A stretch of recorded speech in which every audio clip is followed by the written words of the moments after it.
Real quickly before we jump into the video, I want to let you guys know something that you can take advantage of right now, but it doesn't pertain to the game we're talking about today, that being World War II. Instead, this quick little intro clip is telling you guys a little bit about some stuff with Black Ops 3, actually, if you guys have jumped on and maybe relived a little bit of that, to either take advantage of the Snowblind camo or the brand new XPR, or you just wanted to go back and check it out in general. Because of the Black Ops 4 reveal, we ended up getting a lot more activity with Black Ops 3, and this weekend in particular is definitely a time you want to jump on board if you guys are interested in playing at all. Because firstly, we end up getting, for this weekend only, today, March 9th, until March 12th at 10 a.m. Pacific Standard Time, 1 p.m. Eastern Standard Time, and 6 p.m. GMT. In the wake of the Black Ops 4 announcement, we get a quad feed XP on Black Ops 3. So double XP, double weapon XP, 2 times crypto keys, and double liquid divinium all weekend long. So if you guys want to grind out zombies, multiplayer, your weapon rank, your actual rank itself, whatever it may be, now is the best time to do so, because we haven't seen one of these weekends in absolute ages on Black Ops 3. And of course, if you guys are trying to get, say, those weapons or the camo, 2 times crypto key is definitely worth it. As well, that's not the only thing that we're getting within Black Ops 3, because we also, if you simply log on once again from today until March 12th at 10 a.m. Pacific Standard Time, 1 p.m. Eastern Standard Time, and 6 p.m. GMT, just for simply logging in, you'll get a limited edition Black Ops 4 calling card. This, once again, only available until the 12th, but if you want to go and take a look for it, it'll be available in your default category for your calling cards on Black Ops 3.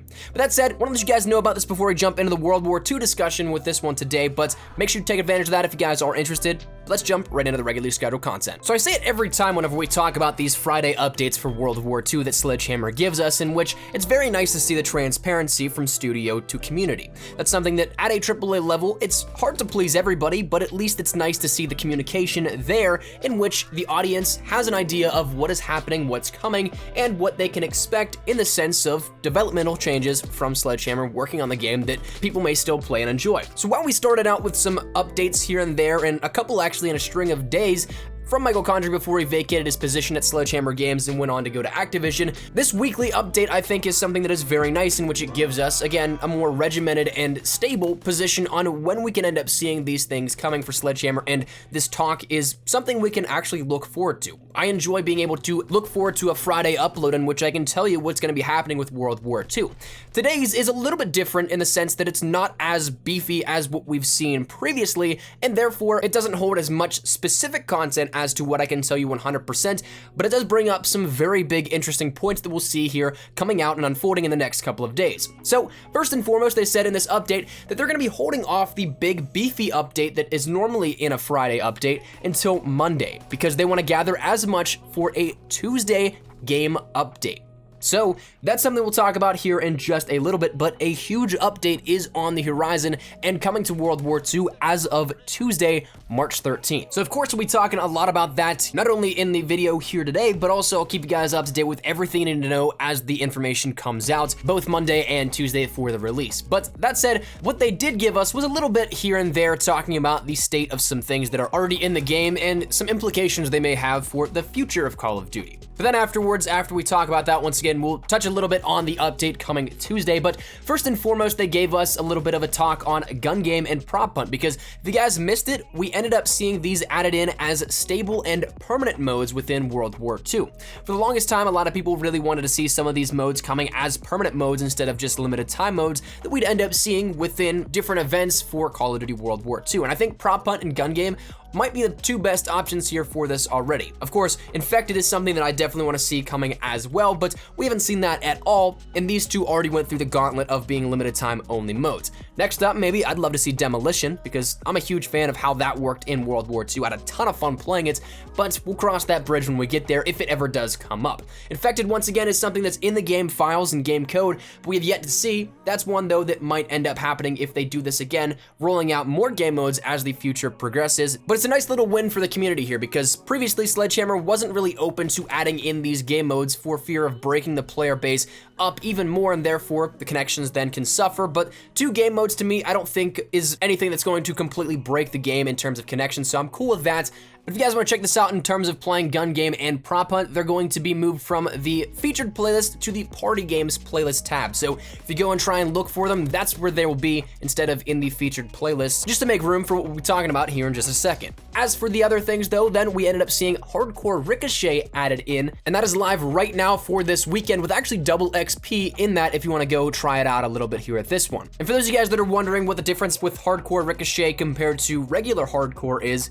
it instead of having the standard hardcore mode in which you have essentially 3 strikes and you're out system in terms of team killing, if you end up going and doing damage to a teammate, instead reciprocates back onto you and your teammate is fine, it doesn't get punished, but you instead do. Now, in terms of how this works for score streaks, of course, it might work how it does previously, where if you say have a bomber and you kill a teammate, you just die, which is unfortunate and kind of just the sort of thing that happens and is the risk you run with running those sort of things. But in terms of, say, actually team killing, it is going to be a great way to negate how this might work out, because you can't grief a teammate if you're looking to troll them. You'll instead just be punished yourself. So that's nice, but they're doing this and breaking it up so they can gather data on whether or not the community plays more of Ricochet or standard hardcore, and to see which rule set to adapt moving forward, which is a nice way to do it, I think. Outside of the game content, that's essentially it. They ended up mentioning a little bit about CWL Atlanta, making sure to check out that's the competitive tournament going on this weekend in which players are competing for $200,000 in prizes. That's something that'll be going on all weekend if you guys are interested in that. Competitive COD is fun, I think, but personally I haven't caught many of the events this year, unfortunately, but if you guys want to check that out, that's live this all weekend. And then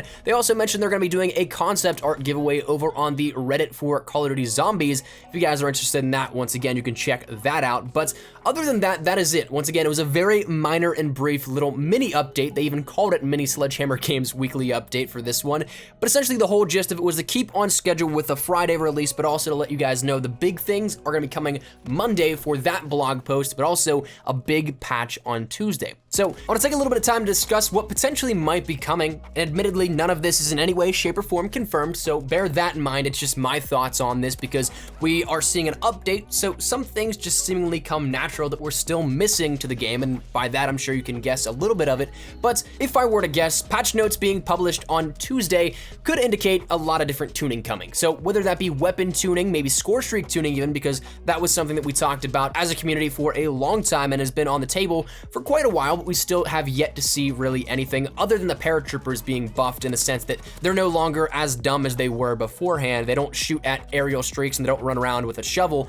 Those were the only buffs and adjustments made to score streaks thus far, but we still have, once again, score streak discussion on the table. That could be very possible that we have some patch notes for that. Some weapons may be getting adjusted, maybe like the Volkssturmgewehr. I know a lot of people were really thinking we'd be getting a nerf to that, but also it might be something in which they rebuff the fire rate for the MP40, because while it was readjusted, I seriously think that that was something that wasn't necessarily an intentional change. They might have just accidentally reverted back to it while messing with the values for it, so that might be rebuffed. Other weapons though, again, your guess is as good as mine, but one thing that they also ended up mentioning was new items, to which that is what really intrigues me a little bit, because we saw with the Resistance event starting, we ended up getting the Volkssturmgewehr, the Orso, the combat knife, the entire brand new division of the Resistance, but then we also ended up getting the Reichsrevolver and the Enfield number 2 later on towards the end of that event. So we've just had a bunch of recent updates for World War II and the weaponry, and as of a couple of weeks ago, we did get some weapon updates themselves. So if new items means new weapons,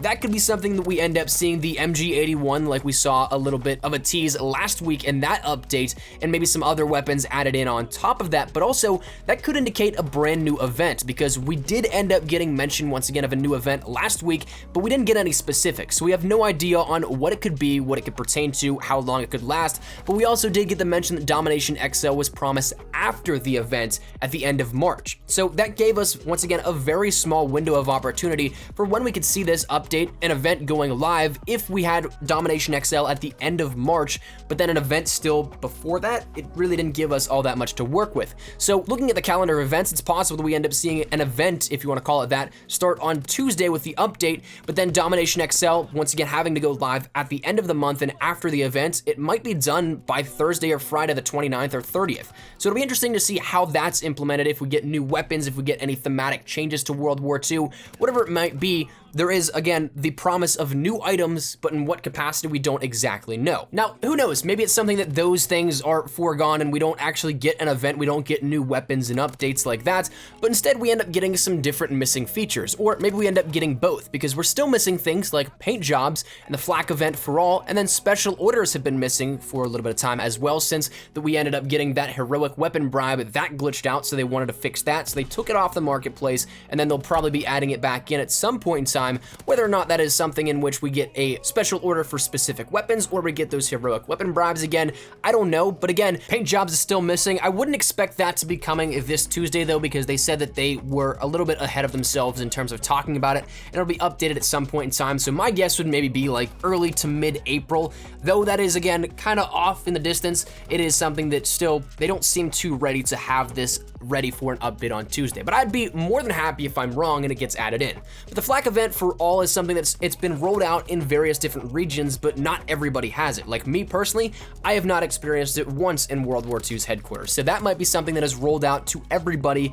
entirely, but again, I don't know exactly what else. There's still some things like those that are missing, but we have no confirmation that it will be one or the other or all of them. But that said, that's where we're gonna wrap it up. I want to let you guys know about this because again, it was a little mini update for World War II that Sledgehammer gave us, but it gave us enough information that we will be seeing more coming Monday and Tuesday. So the week ahead is going to be a big one for World War II. So if you guys are interested, make sure you guys check it out. Make sure you guys have your eyes and ears peeled, and make sure you guys stick it right here to the channel as well, because we'll keep you guys up to date with everything. Monday we'll break down everything you need to know. Tuesday we'll be doing the same thing with the actual patch and everything that goes live. So stick it right here if you guys are interested, but hopefully you guys enjoyed it. Let me know your thoughts down there in the comment section down below. Are you guys looking forward to this patch going live on Tuesday? And if so, what are you hoping that it accomplishes? What are you hoping that it adds in or maybe changes in World War II? But if you guys did enjoy the video, make sure to drop a like down below. And of course, if you guys are new to the channel, make sure you guys subscribe so you don't miss a single thing regarding Call of Duty World War II. And of course, now Black Ops 4. So if any of that stuff interests you, information, news, best class setups, tips, tricks, all that good stuff, we got you covered here up on the channel. So make sure you guys hit that subscribe button so you don't miss a single thing. If you guys want to follow me over on Twitter, that's the best place to get connected with me outside of YouTube. Practically live on Twitter. As of yesterday, that was where a lot of stuff real time was coming out. So if you guys want to stay up to date with everything, that's probably one of the best places to do so. And also, if you guys want to follow me over on Instagram, trying to get a little more active over there as well. So if you guys are interested in following over there, that link is also in the description. But all that said and out of the way, hope you guys are on a fantastic day. Thank you guys all so much for watching. Mine has been Espresso. I'll see you guys later. Take care and peace.